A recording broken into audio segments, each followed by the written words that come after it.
We are back with another episode of the cATalyzing podcast, and I'm so excited to be featuring one of my favorite organizations today, the Somerset Patriots, the AA affiliate of the New York Yankees.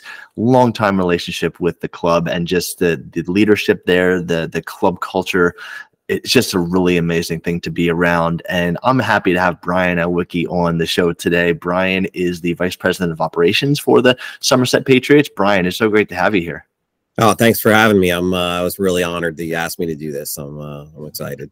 Absolutely. Well, we're glad to have a conversation. And, before we get into the topic of, the overall concept of this is really navigating full-time and seasonal employees, the different dynamics there, as well as how the employee experience shapes the fan or the customer experience. But before we get into that, give us a little background of your leadership journey through. You've been there since the beginning with the Somerset Patriots. Kind of, was there anything before that, and kind of what's led you to shape your leadership approach? Yeah, I mean, so I started. I've been fairly fortunate to work for family-owned and operated businesses my entire life, and started off working. For when I was 14, I started working for a jeweler. I thought that's what I wanted to do. And my dad was a jeweler, and, I thought that was going to be the way I wanted to go. And then I decided to, that wasn't really where I wanted to do. And I started working for really super awesome people at a place called Sneakers Plus down in Flemington, and Chris and Fran Gackets. And Chris kind of became my mentor, and I worked for him for like 9.5 years, all through high school, college.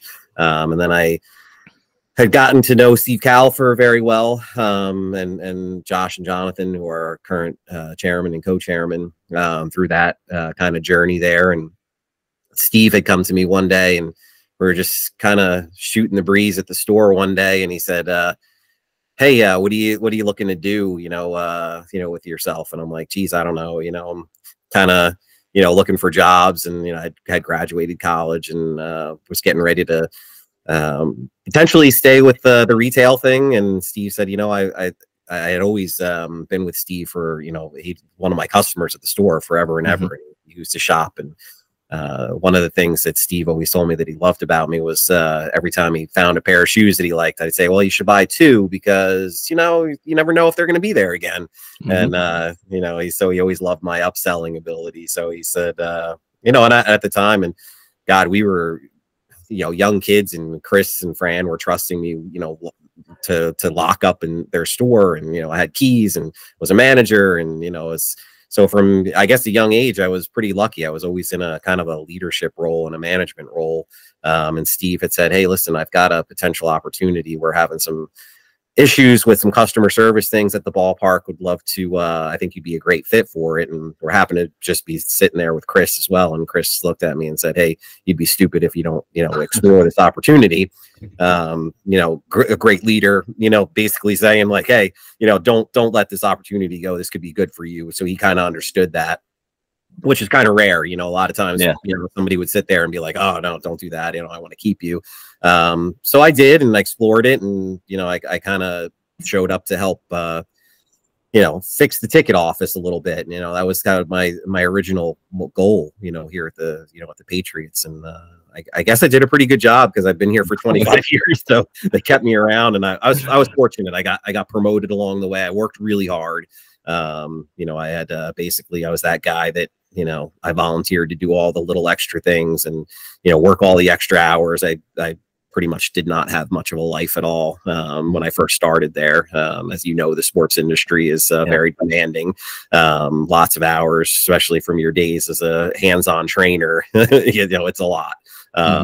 So yeah, from there, I was fortunate enough to kind of, learn, and I made a point to learn everything that I could learn in the sports industry while I was there. And about 10 years in, after being the vice president of ticketing for the ballpark, I became the vice president of operations.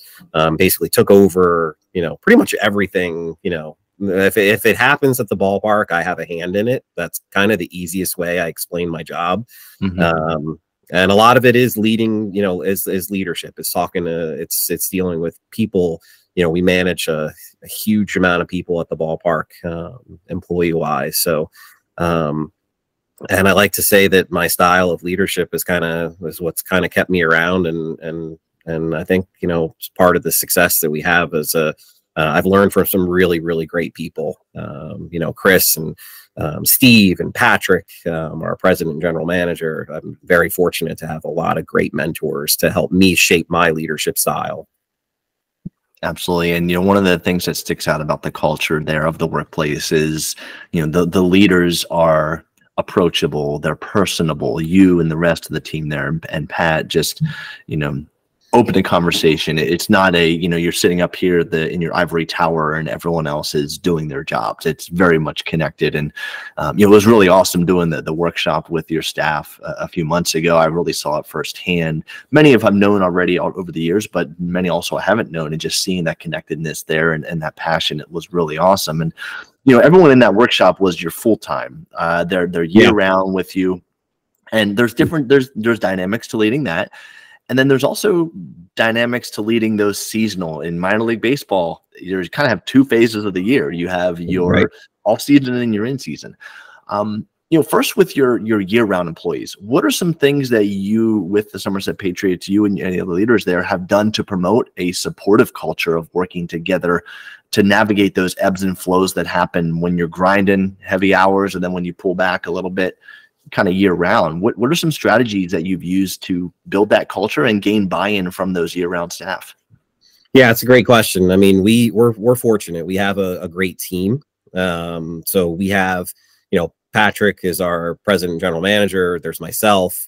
We've got a couple of other long-term guys that we're all, like, I guess we're called the VP group. So it's, you know, it's me and Dave and Mark and Matt, and we all have a little bit of a different thing that we're primarily responsible for. I'm kind of the weird guy that I have a little bit of everything responsible for, kind of like Patrick too. But it's good because we all work together, and people can come to us for different things. So it's not, they don't always have to come to the same one of us for something, which is good. You know, and honestly, we're always available, and we try to make ourselves available, and that's our goal. You know, is to, you know, be there. You'll see if you come to the office, my door is rarely closed. You know, the only time I close it is if I have to be on a call that I need it quiet for. But past that, you know, even a lot of times if I'm on calls, I try to keep the door open, you know, and you know, I keep an eye on what's going on. If anybody needs me for anything, I'm available for them. And I try to make sure that they all know that, like, you know, if you have a question, no question is stupid. I tell that to my ops guys when they come in every year, like, you know, hey, I may assume that you know what I'm talking about, but, you know, and if you don't, please ask. Like, you know, that's the big thing. It's like asking questions and not being afraid of me. Like, I'm never going to bite your head off. I'm never going to tell you that you're stupid. I'm never going to say like, oh, that's a dumb question. You know, I'm going to give you the answer that you need. It's kind of like that Disney mentality. You know, they have that question that they get, and they always use this as a great example. And they say, hey, could you tell me what time the 3 o'clock parade is? Well, you know, the natural inclination is to answer with a wise guy remark and say 3 o'clock. But, you know, you have to learn, sometimes there's other things that they're asking. And it's kind of like that mentality. You know, it's like, what do you think they're really asking? And it's just kind of like, you know, it's just kind of like easing back into it and just kind of not making somebody feel stupid. That's a really important part of leadership. I'm glad you mentioned that, Bryan. Is you never know what's going on in someone else's mind. You never know what their background and experience is. And when they ask you a question like that, what time is the 3 o'clock parade? You're right. The natural inclination to be like, what are you talking about? It's 3 o'clock. You just said it. Like, you know, that's what our like brain thinks, but you have to put that filter on and be like, no, don't say that. Say, well, you know, we're excited to have you there. It starts right at 3 o'clock. Like, who knows? They didn't realize they even said the 3 o'clock meeting, you know, but like, they may want to know where is the 3 o'clock. Exactly. They're not asking the question properly. So, you know, how else may I help you? What else can I answer for you about the 3 o'clock parade? You know, so you're right. We have to be empathetic as leaders. And I've seen that firsthand with you and the rest of the leadership team at the Patriots, with being empathetic to the challenges and struggles that you go through with the ebbs and flows of the season. I'm sure that's really important as you get to late July, August, September. That's a little, tell us about that phase. Cause that's, you've been grinding and the season's lingering on, you know? Yeah, we talked a little bit about this too, and I think I even asked you this in your leadership thing. I said, you know, there's definitely those times where we all get a little bit cranky, you know, and it's like you get a question, it's like, you know, do I really, you know, like, why are you asking me this question right now? It's like you kind of have to put that aside and be like, you know, and be like, okay, you know, like if I'm having a bad day, I'm cranky, I can't take it out on somebody else. You know, I need to be supportive, you know, no matter what's going on.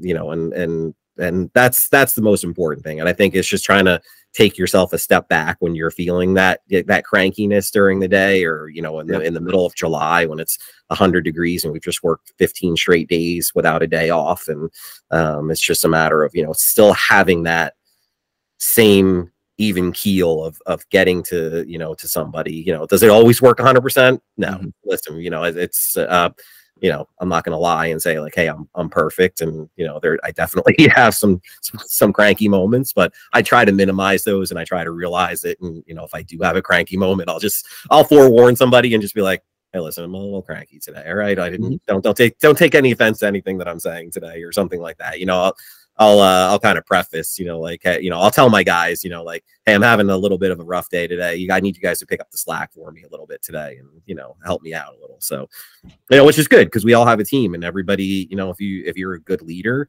when you're having those bad days, somebody's going to come pick you up, you know, and they're going to be that, you know, they're going to come in and help you out and say like, hey, you know what, you're having a bad day. Hey, if there's what can I do to take some of the load off of your plate today? And that's important. You know, it's just getting the right people underneath you to, you know, be able to, you know, follow you and kind of help you when you need help. That's a crucial point, is that, you know, you have to have that shared accountability and that atmosphere of, if I need support today, I have people that can give me that. And it's also okay to say that you need support versus shielding it. And of course, you know, when you're in customer service, forward facing, you got to have that smile on for the fans, of course. And you know, but when you're behind the scenes or you're working in ops or whatnot, it's okay as a leader to be a little vulnerable with your team and say, I'm just not feeling it today. You know, I'm at a 50 out of 100. Right. Is anyone that can help with this? And that's okay. And that's where great teams thrive in those stressful moments, is when they can come together and navigate that. I'm sure it's a little more challenging though with the seasonal employees, because they are just there for a short amount of time. What is it? Probably like, you know, March, April until like the end of the season. Like April, October. You know, so like, what unique challenges do you face with the onboarding of all of those seasoned employees, and as well as getting them to buy in and demonstrate that culture that you have with the full-timers established? Yeah, that's a tough one, because like, you know, we have just on the event staff side of things, we have 120 or so seasonal employees that range from 16 years old to, you know, 75 years old. You know, and it's everybody's different. You know, there's all different personalities that you're dealing with. There's all different walks of life, and who, you know, people have different comprehension skills on different things. So yeah, it's a challenge, but you know, I think we do a pretty good job of kind of getting everybody on the same page, and that's important. That's our job as a team. You know, myself, and I've got two great guys that help me with the event staff, and Matt and James. And then I've got a bunch of supervisors that work, that have been there for a long time as well. And, you know, we're all a team. We all, you know, work with those folks to help manage those things. And yeah, it's a challenge because, you know, again, you have to talk to a 16-year-old a little bit differently than you're talking to, you know, the 45-year-old, and sometimes different than the 75-year-old. I mean, they're, you know, and it's showing everybody that respect, you know, and again, getting everybody on board with you know, with that is tough. You know, you know, I think we do a pretty good job with it. Very rarely would I say that we have any major issues, you know, with getting everybody to kind of buy into the customer service. You know, we kind of pose our jobs as, hey, this is your fun part-time job. This isn't the job that's going to make you rich. It's, you know, this is what you should do to come and have a great time. And be that way. And we tell them the same thing that we tell ourselves. You know, if you're having a bad day, hey, leave it at home, come to the ballpark. This is your fun place. This is your happy place. And people pretty pretty much buy into that, which is great. You know, and people are very good, and we tell people like, hey, listen, the same thing. If you're having a bad day, hey, just tell one of us, tell one of the supervisors, something's going on at home. You know, let us know. If we need to help you, we need to support you. We need to, you know, you need to step out for a phone call at some point during the game. Something's going on. You have you know, somebody's not feeling well at home, whatever. Let us know. And I think people appreciate the fact that you're supportive of those things. And again, they buy into that. You know, if you're helping support those folks, and being a resource, and like, you know, we could easily just say like, hey, this is a part-time job. If you don't like our rules, take it or leave it. You know, go find someplace else to work. But, you know, we're pretty flexible. And then, you know, we also have, that's on the food service side of things. We also have another 200 plus employees on food service side. And, you know, food service is really difficult. It's a hard industry. So, you know, and it's the same thing, it's managing all different types of personalities there. And I think, you know, we have a great team in our concessions department that really takes care of, you know, managing that. You know, Mike, Jimmy, Allie, Kelly, you know, like all of our support staff, or all of our front office on our catering side of things. They do a great job with handling all those different personalities and all the challenges of scheduling, and, you know, who can't work and who can work and who's calling out, or who, you know, so it's a lot. That's a full-time job in itself on top of our full-time jobs. And it's also a unique aspect where you have a lot of rotating high school, you know, high school groups that come in and do work at the different concession stands. So I've seen firsthand with Mike and his team down there at the games, floating around and making sure that they're doing what needs to be done, but like being supportive, not in a dictator way, but like being supportive, because these are kids and they're not there every game. They're there for like a homestand or whatever. And so getting them to buy in, part of that is the fact that you and your leadership team are so supportive with your approach that it makes them feel comfortable that it's okay if I make a mistake. I learn from it and then I fix it, you know, and then you're not reprimanding them. You know, you're supporting them, and that's so crucial.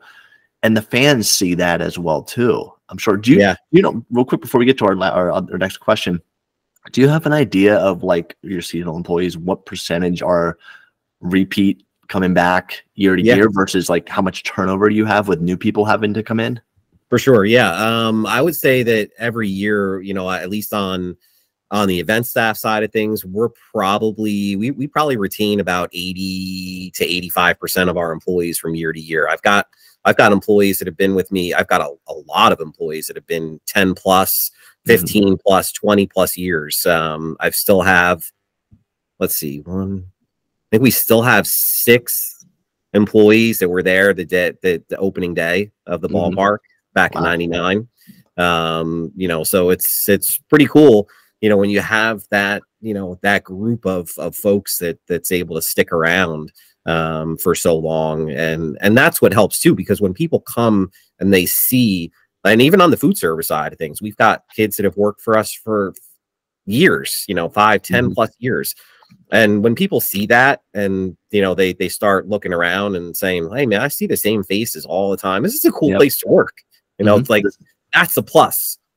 You know, the season ticket holders keep seeing the same people over and over every year. It's like, hey, and to be able to do that with seasonal employees is really impressive, because that's a part-time. Like you said, it's not their primary job; it's their other job. It's their escape for a lot of them.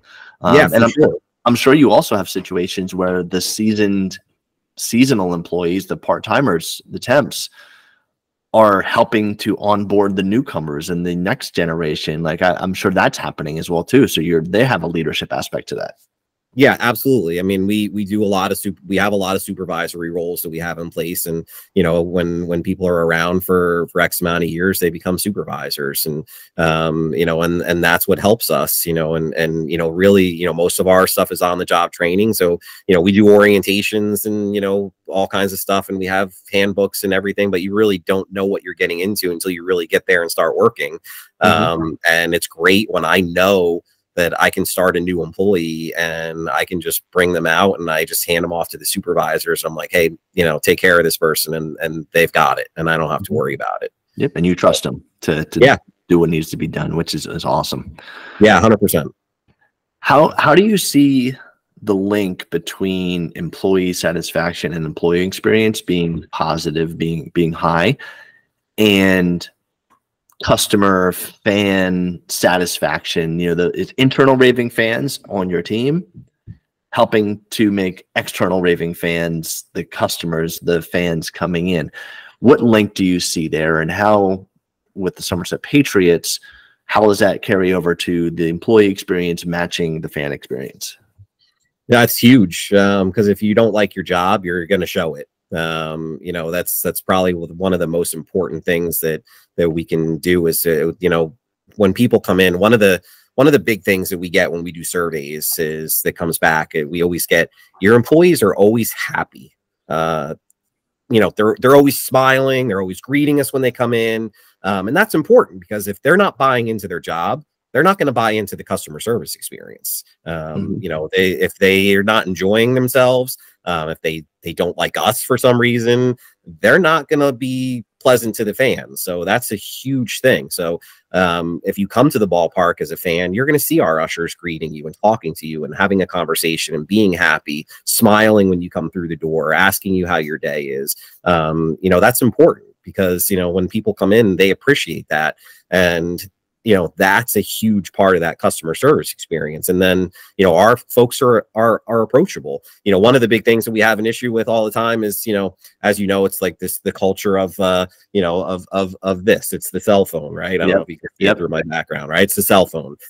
Everybody wants to have their cell phone in their hand. Well, we always tell our employees, like, hey, you got to put that cell phone down. You do not take that out while you're here at work, because I don't want you sitting on your cell phone and not paying attention, because then what's going to happen is, customers are going to see that, and they're going to see you staring at your cell phone, not paying attention to what's going on around you. And that's important, because if you're, you have to be engaged with your job. I say, give me the 4 hours that you're here. You get a 15-minute break. You want to go check your cell phone in that 15-minute break? Great. But in the meantime, put it on vibrate, leave it in the ticket office, or leave it in the employee break room, or wherever you might be. Just don't even bring it in your pocket. And, and that's important, because you have to have that customer experience, and you have to have that, you have to have that excitement for the employees, because when the fans feel that, they're like, wow, this is a great place. It's not just a great place for them to work, that they see that it's a great place to work. The fans now are like, hey, this is a great place to come watch a game, because everyone's really friendly and helpful. And I'm sure, and this is probably more along the lines of Nick's realm as well, but like, your fan base is very loyal, like repeat season ticket holders as well too. That matches your employee retention. There's a lot of parallels there. Yeah, for sure. Sponsors, marketing partners, group leaders, season ticket holders. God, I've got season ticket holders again. I've been with for the entire time that I've been at the ballpark, for 25 seasons. It's crazy, and we always joke, and it's not even really a joke. It's the truth. We see our fans more than we see our family in the summertime, so our fans become friends. They become, our second family. Same with our colleagues at work, like we kind of, our event staff, we kind of lovingly name it our Patriots family. And that's kind of what we all are. We're all family. What are some, we already covered a lot of ways that you have a supportive atmosphere, and that you go to bat for one another as the leadership team, being, cross-functional in some ways, but also with your seasonal, with your full-time employees, being there for each other when you're having those difficult days, and being your open door policy and just being supportive. What are some other specific approaches that you and the other leaders there take to build your team up, to affirm them, to celebrate them, to reinforce that internal feeling? For example, I know Friday mornings you have the great sales putt, whatever you call it. Whoever is the top salesperson or whoever gets selected that week, they get to putt from different distances, and they can win a gift card. And then, like, people get along the corridor there. It's really exciting to watch that. But like, what are some other things that you do to build that up as well? We try to do a lot of different things. We try to do a lot of different team building exercises. You know, we try to do several during the year. Like we'll go to we'll go to Dave and Buster's as a team. You know, and right before the season starts, we all play video games and have a good time and have some drinks and food and everything on the team, and just kind of get out of work and kind of have a good time with each other before we're getting ready to start the grind. We like to do this coming Monday. Actually, we're going to Delucia's for pizza together. That we all set that up. Delucia's is a big partner and big supporter of ours, so kind of a fun thing. And as you know, we do kind of a really cool 1,000 pizza giveaway day during the season, and that they're one of the big supporters of that. So we're doing that. We're going we do a lot of different things together. Guys, I know guys try to go out and play golf, guys go to Rutgers games together. So it's just a matter of doing fun things to keep the staff engaged, and then and having some of those perks like we do with like the sales. We give away a sales star award. We're going to start utilizing the cATalyzing championship belt. We have some cool ideas for that too, that we got from your seminar. So that's going to be one. And people get really behind that kind of stuff, and it's a lot of fun. And then also having perks like time off, is a plus. We try to keep people fresh. During the season, if we work coming out of a homestand, we give everybody off on Monday. We, get to go home at 3 on Fridays. Just little things like that just kind of shows like, hey, we're supportive, and we're there and creating a fun culture. Fridays, every Friday's bagel day. We have a trade agreement with a local bagel place where we get bagels for everybody. Just having little things like that around the office is really cool. And we just got these really cool new offices too.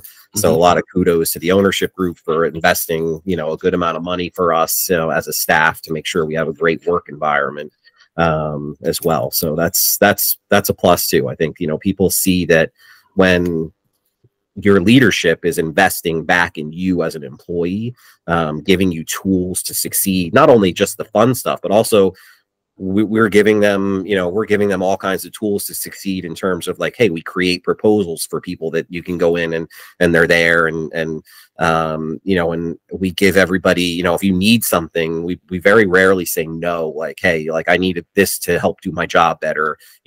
We'll do our best to make sure that we can get that, and make sure everybody's got the best equipment, the best computers, the best whatever there might be. So that way you're not walking into work every day and going, man, this sucks, my computer doesn't work right, I don't want to be here. All those little things add up to creating a really good work environment. And I think those are some of the things that make successful teams, not just teams in the sports sense, but teams in general of any kind of team. And you now have sunlight in your office. Yes. Instead of sunlight being in the basement. Yeah, sunlight is vitally important to the brain, which is really nice. So it's been great. That's one thing we sorely lacked for many times, because we were in the basement, as many, right. In case people don't know about where our offices were, we were in the basement for many years, just the way the ballpark was designed, which is now becoming the visiting clubhouse. So we were able to move up to kind of your old stomping grounds at the ballpark, which used to be our sports performance center, and now has become a really beautiful office space. It absolutely is. It's just there's a good energy up there, and it's well lit, it's organized, it's just a really good move. I'm really excited for all of you. And before we get into our final call to action that you might have for other leaders out there listening, whether they work in professional sports or not, Bryan, just a couple quick notes. Again, Bryan's bio is in the show notes, as well as his contact information. If you are here in the New Jersey region, I definitely invite you to come out for a game day experience. It's really an awesome opportunity to see high level AA ball, and really just an amazing game day experience that they put on for the fans. So definitely invite that. But again, your contact info will be in the show notes. I invite them to connect with you on LinkedIn as well. Yeah. But before we leave, for those other leaders out there that are maybe struggling with getting buy-in on their team, or maybe there's been a lot of turnover recently, or maybe they're short-staffed. From your experience, what are maybe one or two key things you think that will be the good things to focus on right now with trying to turn that around a little bit? Yeah, I mean, there's always turnover. I mean, even we're very lucky where we've had a lot of us that have been there for a long time, but we have turnover too, just like everyone else. And I think that it's just a matter of dealing with it. It's not easy. It's like there's probably not a great solution to how to deal with that, but I think it's minimizing the turnover is creating those great environments for people to want to be there. And your hope is that your turnover is that it's a good turnover, meaning that you've trained somebody to move on in their career, and you may not have a spot for them, so they may come to you and say, hey, listen, I've got this great opportunity to better myself going somewhere else, and you kind of feel a little bit better about that turnover. Not that it's great, you hate losing people, especially if you have somebody good, and sometimes it's hard to retain people. And that's probably the biggest challenge that every business has, is retaining good people. And that's why we try to do all those extra little perks and try to do those things. And if people are doing well, rewarding those people, and making them feel like they're part of the team. So, like when we do a sales meeting, like we've changed up our sales meetings a lot over the years. Instead of it just being leadership guys just spewing out, hey, this is what we're doing, this is what we should be doing, we've changed that focus to making it collaborative, that all the team members can put their ideas out, and really kind of take ownership of things. And I'll be honest with you, I think it's made a huge change over the last couple months that we've done that, compared to what we used to. Sales meeting used to be kind of one of those things that you go in and you kind of be like a dredging on of, for a half hour, and it's the same thing you're going over and doing this. And now it's like you have this nice collaborative effort. We were actually all working remotely today, and just in anticipation of potential bad weather, but it was great. We got on a Teams call this morning for the first time in a long time. We haven't done a remote sales meeting in a while, but it was fun. Like everybody kind of got on. We were all chit-chatted, and it's a little looser feeling in meetings. I think it makes things less daunting for people. And, I think those are some of the key things that I think that we've done to try to help retain, and change the culture around the ballpark. It's just getting everybody involved in the culture, and getting everybody involved in decision making, letting them take ownership of certain things. Everyone at the ballpark has a certain responsibility that you're responsible for, and it's yours. You own it. So like, I'll go over to Hal a lot of times. Hal is our director of marketing. He runs our on-field promotions. Just because I'm the VP doesn't mean that I have roughshod to do whatever I want. I'll go into Hal's realm and I'll say, Hal, I've got this potential group coming out that wants to do this. Is that okay? I don't just say, hey, Hal, I'm doing this. I go and ask him like, hey, is this okay to make sure that we do this? I'm checking with you, and that shows, that helps with your, with your staff, and, making them trust you, that you're not just going to say, I'm going to do whatever I want because I'm the leader. If that's somebody else's realm, hey, you go in there and give them the respect that that's their realm. You gave them that responsibility, let them run that. Yeah, maybe once in a while, there's certain things that, with some of the younger guys that have been, there, that if they have something, we may make suggestions to them, suggestions, right? So like, hey, like we suggest maybe you should do this, or have you ever thought about doing it this way? I would just make this a little tweak here. Not we're necessarily dictating to them that you want it done some way, because listen, the great thing is like, we've been doing things for so long, that we have a way that we want to see it, but it may not be the right way. And it may not always be the way that people are doing things today. So that's why we're open to getting those ideas, and like letting people say like, hey, have you ever thought about doing this? And listen, sometimes some suggestions are, hey, you know what, we have tried that. This was what our result. If you think you can change that result, great, we're open to it. But this is where, it may have failed before, or not that we're discouraging the idea, but we're just letting them know like, hey, we've done it in a way that it's not discouraging, but you know, they might say, oh, you know what, that makes sense. Okay, I didn't think about that. Does that make sense? Absolutely. Yeah, no, absolutely spot on. And that's that culture of openness. And it's a really good example of, you know, when Pat brought me in to do my workshop with your team, it's not because you were a dysfunctional team. It doesn't just have to be for dysfunctional teams. You're already a high functioning, collaborative, amazing culture. And it's just a matter of what else, more can we do, or how can we sharpen that saw? So it's a great example and a testament to that dedication you have to your team as a leadership group to make it really the best experience possible for those employees. And then that parlays out to the best experience possible for your fans and your customers and your partners.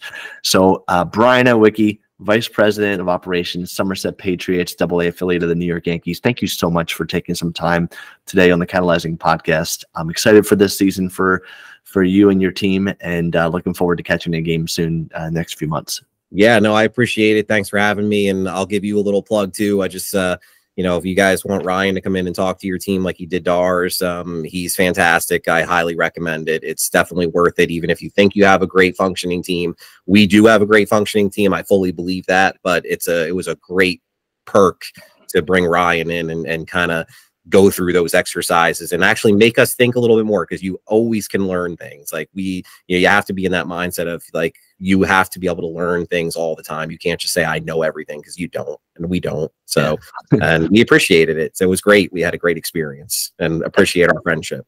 Thank you, Bryan. I appreciate you too as well. Thank you so much for that. All right. We'll talk again soon. I'll see you soon, and have a great day, and hopefully you don't get too much snow. Thanks, buddy. All right. Take care.